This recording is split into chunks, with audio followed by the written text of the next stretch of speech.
So, 11 months. 11 months. Ano yung mga pinaka-malala mong nagawa as a boyfriend?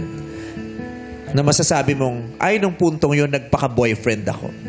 Ano po, lagi ko po siya sinasamahan sa bawat lakad niya, tas pag-aalaga rin po sa mama niya. Tas pag minsan po pag umaalis siya, lagi ko pong binabantayan yung mama niya. Tas ano po, tinatanong ko. May sakit din mama May niya? sakit po yung mama niya. Ano yung sakit ng nanay mo, if I may ask? Thalassemia po.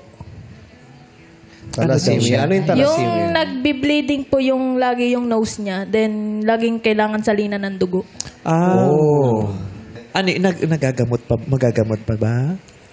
Nagagamot po siya pag kailangan lang, dugo lang po yung parang lakas niya. Kamusta siya ngayon? Okay naman siya ngayon? Okay naman Patiin po. natin si Madeir. Ano pangalan? Celeste po. Hi, Hi, Mother Celeste. Magpalakas ka po dyan. Sana maging happy ka today. Ayan, God bless you. Okay. Kamamatay lang tatay mo, tapos yung tatay mo, yung nanay mo may sakit naman. So, noong mga panahon na hindi lang siyang inaalagaan mo, kundi pati mga kapamilya niya. Yun ang feeling mo. Mga kapamilya niya po, inaalagaan ko rin. Tina rin po siya. Nagpakaano siya. Yung ideal boyfriend. Yes. Yung hindi lang sa kilig, sa harot kasama. Part ng family Sa talaga. hirap at ginhawa.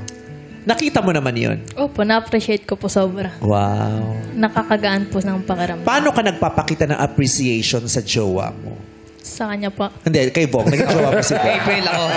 Kailan kayo naging kayo? Kayo nito? Hindi naman kayo naging kayo, di ba?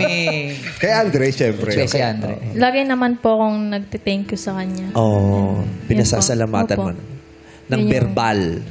Opo. Sobrang thank you po dahil nakilala ko siya. Kasi kung wala siya sa buhay ko, tapos ganun pa yung nangyari sa akin, parang hindi ko na po alam. True. Minsan, di ba, magugulat ka na sasabihin mo, ito yung angel na pinadadala ni Lord para samahan ako ng Parang point ano na po, yan. di ba, namatay po yung father ko. Parang siya yung pumalit na parang parang naghahanap ako ng pagmamahal ng tatay kasi syempre wala na po. Parang sa kanya ko na po nakuha yung love Kasi inaalagaan ka niya. Pati yung mother ko po. Opo. Tatay pala turing sa'yo, Ayun Andre. na. Kaya ang tawag ni April sa kanya, Dad. Dad? Ganyan. O, di ba? Ayun yung ngiti niya.